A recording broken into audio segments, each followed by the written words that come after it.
Hello. ये question है, आराम से पढ़ लो। ठीक, इसके बाद फिर हम कराते हैं।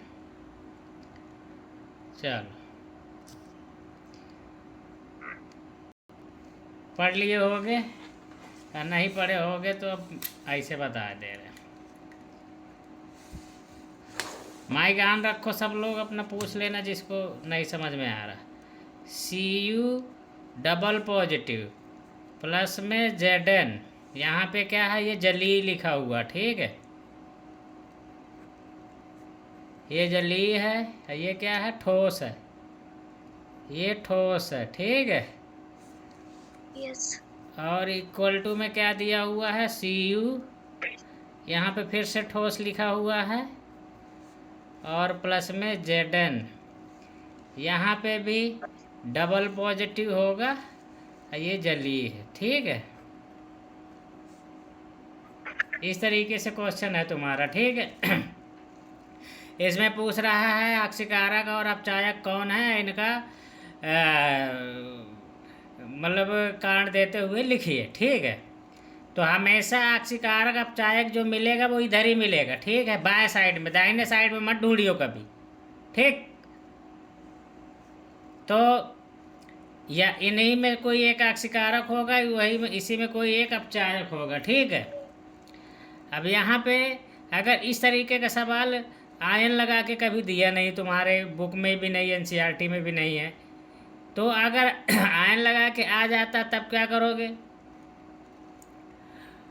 तो ये जो ऊपर आयन लगे होते हैं ना, ये ऑक्सीकरण अवस्था होती है। ठीक है, जैसे इसके ऊपर 0 है ऑक्सीकरण संख्या, इसके ऊपर कितनी है, 2 है। इधर में, इधर से तो कोई मतलब ही नहीं है। ठीक है, मतलब है भी, रुक जाओ। तो क्या है, यहाँ पे ये वाला पोर्शन ये इसमें बदलेगा। ठीक है, ये वाला इसमें कन्वर्ट होगा और ये वाला इसमें कन्वर्ट हो रहा है। ठीक है, तो अब हम ये देखेंगे कि इधर से ये इसमें CU से, CU डबल पॉजिटिव से CU में गया। यहाँ पे इसकी ऑक्सीकरण संख्या कितनी है,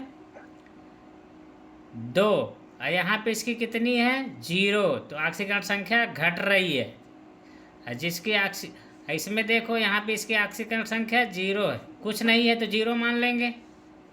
यहाँ पे कितनी है, 2। इसका मतलब इसकी ऑक्सीकरण संख्या बढ़ रही है। ये सवाल तुम्हारा हो सकता है बुक में, कहाँ पे, जब जो वो वाले सवालों में विद्युत रासायनिक सेल जो होते हैं। ठीक है, विद्युत अपघटनी सेल, तो वहाँ पे थोड़ा बड़ा हो सकता दिया हो। तो यहाँ पे क्या है, तुम वहाँ का भूल जाओ, सिर्फ यहाँ पे देख लो। ये इसकी क्या है, पहले 0 थी, यहाँ पे इसको ऐसे 0 मन में मान लो, इसको भी 0 मान लो। तो 0 से +2 हुई। ठीक है, तो इसका मतलब जिसकी ऑक्सीकरण संख्या बढ़ेगी उसका ऑक्सीकरण होता है, और जिसकी ऑक्सीकरण संख्या घटेगी उसका अपचयन होता है। ठीक, यस सर। तो यहाँ पे ऑक्सीकरण किसका हो रहा है, CU का ऑक्सीकरण। अगर यहाँ पे देखोगे सारी, CU डबल पॉजिटिव का अपचयन हो रहा है। क्या हो रहा है, अपचयन। आगे लिखना हो रहा है। अरे तुम लोग कंफ्यूज हो जाओगे ना। CU डबल पॉजिटिव का अपचयन हो रहा है। ठीक, चूंकि इसलिए आता है, या इसलिए बात एक ही होती है, इसलिए CU डबल पॉजिटिव ऑक्सीकारक है, ऑक्सीकारक है। ठीक, अब ये एकदम उसी प्रकार से है, कहीं पे झगड़ा होगा तो एक पीटने वाला हो, समझ गए। Hello, yes sir. तो जो पीटने वाला होगा वो पीटेगा नहीं कभी, और दूसरा जो होगा, जो पीट रहा होगा, वो पीटेगा नहीं। मतलब अगर एक ये मतलब कि दोनों में, या तो ऐसे समझ लो, पीटने पाटने वाले में तो दोनों में तो कंफ्यूज हो जाओगे। जैसे किन्हीं दो दो दो चीज़ों के बीच में अगर झगड़ा हो रहा हो या झगड़ा हो रहा होगा तो एक जीतेगा या एक हारेगा, ठीक है। बराबरी वाला कहानी मत यहाँ पे ज़बरदस्ती ले आना। उनमें से क्या है कि एक जीतेगा एक हारेगा, जो जीतेगा वो हराएगा किसी को, समझ गए, और जो हारेगा वो किसी को जीतने दे रहा, ऐसी बात है यहाँ पे, ठीक है। तो ये उल्टा नहीं तो सब कुछ भूल जाओ। Cu डबल पॉजिटिव का अपचयन हो रहा, तो इसका अपचयन का उल्टा क्या होता है, आक्सीकरण, तो इसका आक्सीकरण होगा, ठीक। Yes sir. तो Cu डबल पॉजिटिव, सॉरी आक्सीकरण नहीं, इसको आक्सीकारक है, ये क्या है, आक्सीकारक। उसी प्रकार से क्या है, Zn 0, ये क्या है, ये इसका अब आक्सीकरण हो रहा, ठीक है, आक्सीकरण हो रहा है। क्यों हो रहा, देखो इसकी आक्सीकरण संख्या बढ़ रही है ना, अतः Zn अपचायक है,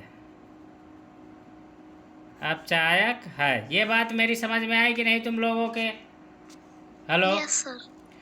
सीधी सी बात, जिसका अपचयन हो रहा होगा वो आक्सीकारक होगा, और जिसका आक्सीकरण हो रहा होगा वो अपचायक होगा, ठीक है। तो अपचयन, पहली बात तो अपचयन और अपचायक में अंतर होता है, ठीक है। उसी प्रकार से आक्सीकरण और आक्सीकारक में अंतर होता है। ये आक्सीकारक शब्द लिखा हुआ है, ये आक्सीकरण है, ठीक है। तो जैसे का एक हो गया हारना, एक होता है हराने वाला। जो हार रहा होगा ना तो हराने वाला कोई दूसरा होगा उसको, ठीक है। इसमें वही मीनिंग है, ए और बी, जैसे बी हार गया, ठीक है, बी हार रहा है, तो इसको हराने वाला कौन होगा, ए होगा कि नहीं होगा, यस। तो इसको हराने वाला ए होगा। वही कहानी ये है कि Cu का अपचयन हो रहा है तो अपचयन करने वाला कौन होगा, Zn होगा, नहीं समझे। और इसी प्रकार से Zn का आक्सीकरण हो रहा है तो आक्सीकरण करने वाला कौन होगा, Cu, आक्सीकारक। कारक का मतलब होता है, आक्सीकारक का मतलब आक्सीकरण करने वाला, और आक्सीकरण हो रहा है Zn का हो रहा है तो करने वाला बगल वाला होगा। तो यही मीनिंग है यहाँ पे।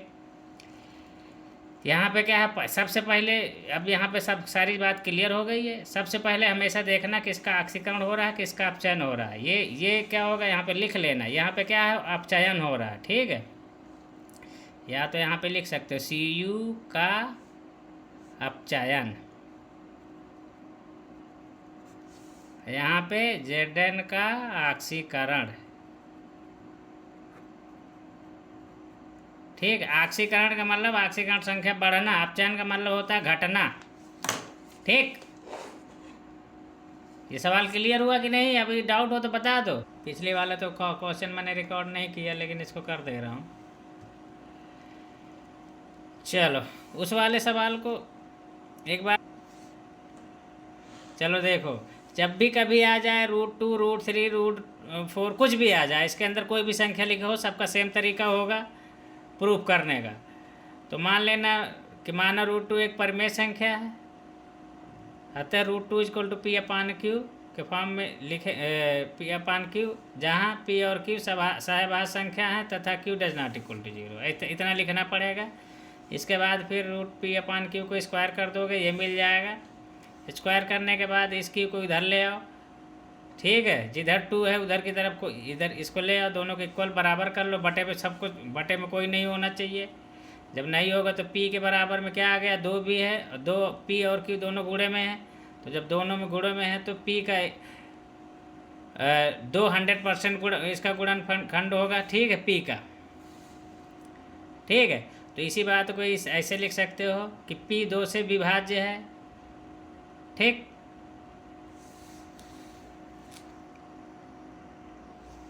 हेलो, अब यहाँ पे देखो, इन दोनों के गुणनखंड में है, तो कभी भी कोई भी संख्या इस तरीके से P = अगर हमारा लिखा है m × n या m² × n, तो P जो है m से भी विभाज्य हो गया और n से भी विभाज्य होगा। ठीक है, अब चूंकि हमने मान लिया है कि p और q आपस में सहभाज्य हैं, तो अगर q नहीं होगा तो 2 से तो 100% विभाज्य होगा। ये यहाँ पे देखो p 2 से विभाज्य है, यहाँ पे लिखना पड़ेगा, आता है। इसके बाद क्या है, जब 2 से विभाज्य होगा तो p को 2 गुणे समथिंग कुछ भी मान सकते हैं, क्योंकि दो तो उसके गुणनखंड में आएगा ही आएगा। बाकी का जो उसका जब विभाज्य है तो जो भाग देने के बाद जो बचेगा वो ये होगा b। तो इसको हमेशा लिख सकते हैं 2 गुणे b के रूप में। b कोई एक पूर्णांक होगा। ठीक है, b पूर्णांक है, बस ऐसे लिख दो, एक मत लिखो। अब यहाँ से क्या है, 2b, अभी इस p की वैल्यू यहाँ पे डाल दो इस p की जगह पे, तो 2q स्क्वायर को इक्वल टू 2b का स्क्वायर हो जाएगा। 2b पूरे का होल स्क्वायर खोलोगे, यहाँ पे 4 आ जाएगा, इधर 2 है, ये काट दोगे तो q square equal to 2b का स्क्वायर आ गया। अब चूंकि q किसके बराबर है, 2 और b के गुणनफल के बराबर, b स्क्वायर के गुणनफल बराबर, इसलिए मतलब 200% इसका एक गुणनखंड होगा। कहने का मतलब ये है कि 2 जो है q जो है 2 से 100% विभाज्य होगा। और जब विभाज्य होगा तो हमको ये देखिए p और q दोनों 2 से विभाज्य हैं, जबकि हमने माना था कि p और q सहभाज्य हैं। सहभाज्य का मतलब इनका दोनों का एक ही गुणनखंड नहीं हो सकता, या दोनों एक ही संख्या से कभी भी विभाजित नहीं हो सकती। तो हमारी कल्पना के विपरीत है, जो हमारी कल्पना के विरुद्ध है, अतः √2 एक अपरमय संख्या है, या ये कह सकते हो कि जो हमारी कल्पना का विरोधाभास है। ठीक है, अतः √2 एक अपरमय संख्या। ये चीज़ें हो जाएगी। अब इसमें ये वाले में सवाल में आ जाओ, ऐसा सवाल कभी भी आएगा तो चलो ठीक।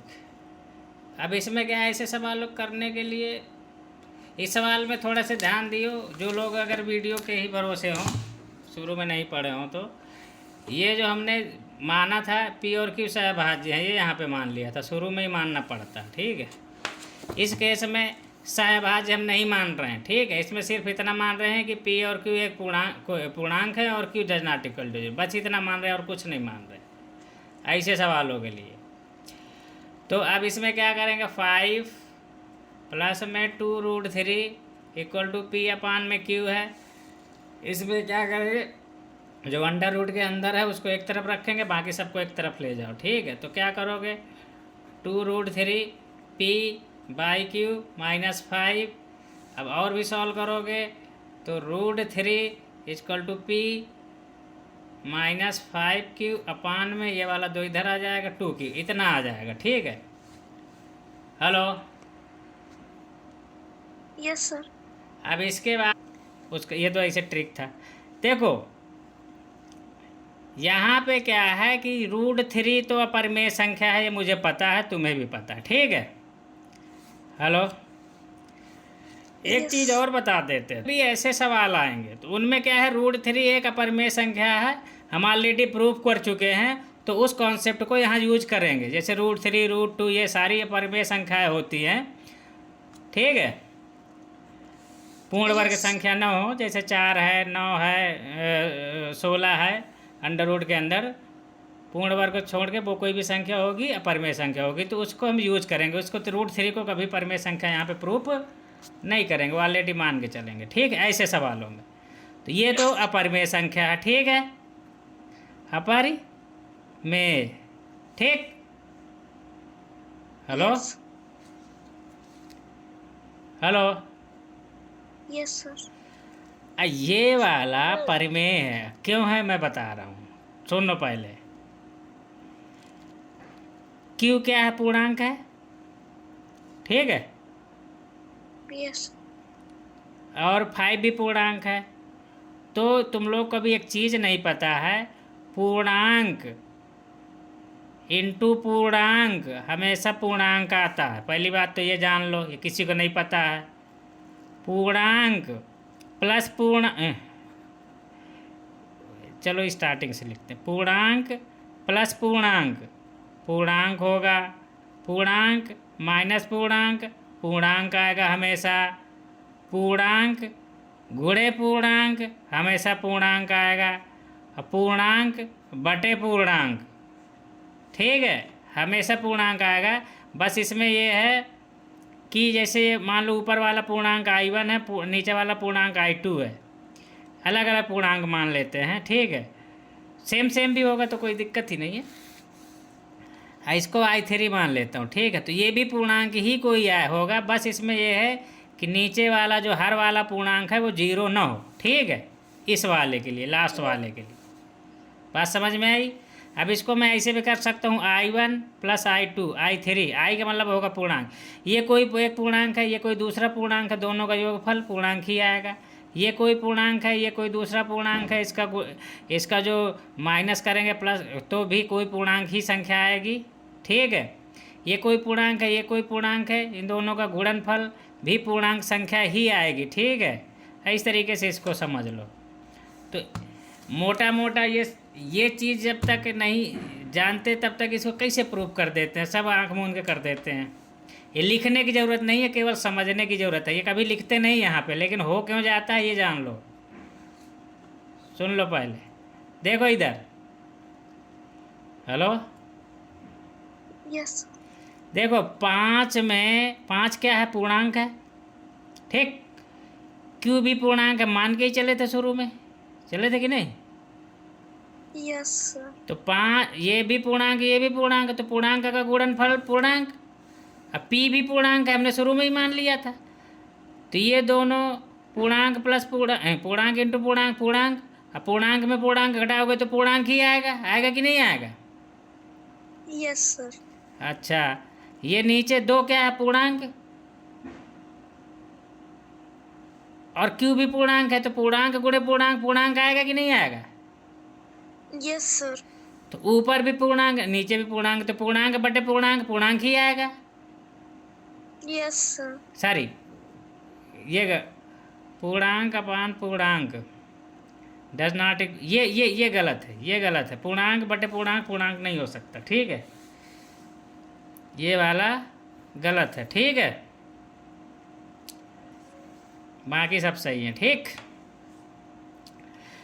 तो यहाँ पे देखो, पूर्णांक बटे पूर्णांक परिमेय संख्या होती है, ये चीज़ यहाँ पे क्या है, यहाँ पे ये सब सही था। यहाँ पे परिमेय संख्या को R से लिखते हैं, R लिख दो, समझ गए। पूर्णांक अपान पूर्णांक और नीचे वाला पूर्णांक 0 के बराबर ना हो तो ये परिमेय संख्या होती है। ये काट दिया मैंने गलती से, चलो इसको ऐसे लिख लो, I1/I2 = R, यहाँ पे I2 ≠ 0, ठीक है। खैर चलो ठीक है।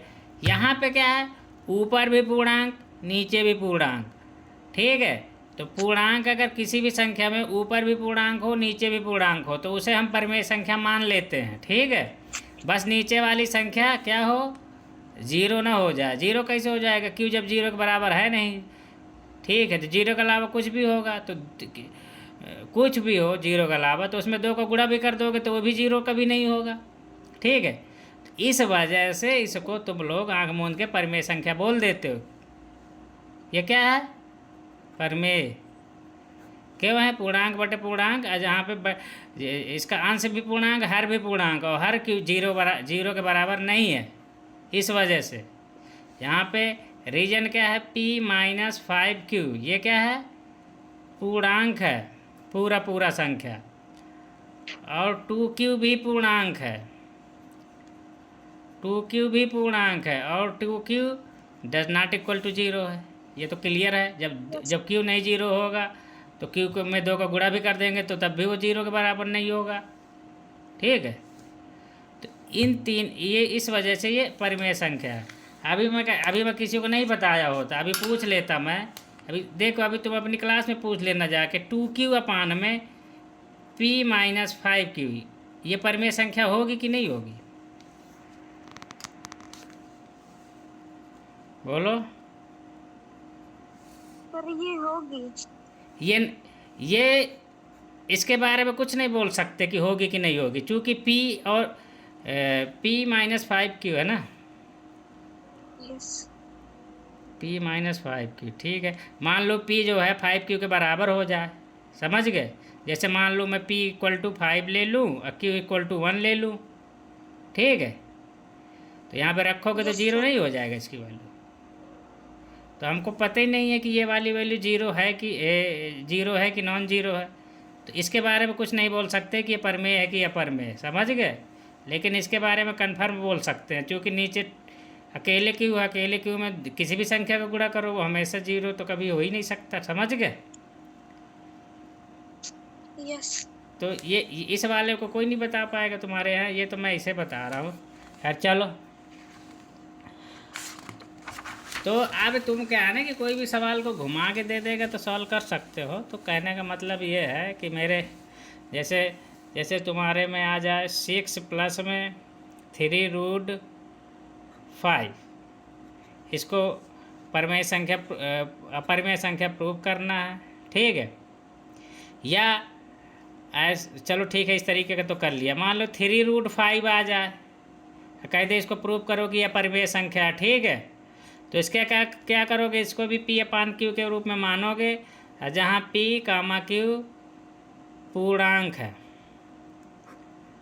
पूर्णांक है। यहाँ पे लिखोगे जहाँ, यहाँ पे लिखोगे माना, ऊपर भी लिख दोगे माना √3 एक परमेय संख्या है, नहीं 3√5। यहाँ पे लिखोगे माना 3√5 एक परिमेय संख्या है, ठीक है। यहाँ से फिर इसके बाद निकलोगे कि अतः ये अगर एक परिमेय संख्या है तो 3√5 equal to P upon Q, अब है जहाँ P तथा Q पूर्णांक हैं और Q does not equal to 0, ये। अब यहाँ फिर से क्या करोगे, 3√5 equal to P upon Q square कर दो, यहाँ से क्या हो जाएगा 9 × 5, ठीक है। यहाँ से आ जाएगा P स्क्वायर अपान में Q स्क्वायर। आया कि नहीं आया? हेलो, आवाज़ ही नहीं आ रही किसी की, हेलो। Yes sir. चलो ठीक है। तो यहाँ से देखो, अब तुमको क्या है कि इनका कोई कॉमन गुणनखंड प्रूव करना, ठीक है। तो हमने क्या किया था वहाँ पे इसमें समथिंग कुछ ये था, तो उसको अब की बार तो है नहीं, अब की बार वाला टर्म हो गया 0। यहाँ पे मान लो अभी मैं 6 लिख देता तो 6 चलता रहता, अब यहाँ पे 6 तो है नहीं, 6 को मैंने 0 कर दिया क्वेश्चन बनाते समय। तो क्या करोगे, यहाँ पे इस 5 को इधर ही रखो और Q स्क्वायर कर दो, P स्क्वायर कर दो, ठीक है। चलो ठीक है। अच्छा, मेरे को ऐसे प्रूव करना था, ठीक। नहीं नहीं नहीं नहीं, इसको ऐसे करो, इसको स्क्वायर मत करो, ठीक है। इसमें कर दो √5 इक्वल टू P/3Q, ठीक। इतने आएगा ना, हेलो। Yes sir. तो बस इतने करना, ठीक है। तो यहाँ पे क्या होगा, अब तुमको इसको बोलना है कि ये अपरमेय है, ठीक है, अपरमेय है। इस इधर में क्या बोलोगे, ये परिमेय है, क्यों है, इसको बोल दोगे ये परिमेय है, ठीक है। अपरमेय क्यों है, ये अगर चेक करना हो तो कर सकते हो। ये भी पूर्णांक संख्या है P, और Q भी पूर्णांक संख्या है, Q का 3 में गुणा कर दोगे तब भी तो पूर्णांक संख्या ही आएगा कि नहीं आएगा, हेलो। सर। तो ये भी पूर्णांक को I से प्रतीक होता है इसका, इससे इस संकेत, इसका संकेत I होता है, दोनों पूर्णांक हो गए। मान लो ये I1 है, ये I2 मान लो इसको। ये पूरा 0 के बराबर कभी हो नहीं सकता, क्योंकि Q जब 0 नहीं है तो Q में 3 का गुणा भी कर दोगे तो कहाँ हो जाएगा 0, ठीक है। तो इस तरीके से ये परिमेय अपरमेय यहाँ पे लिख दोगे एक लाइन में।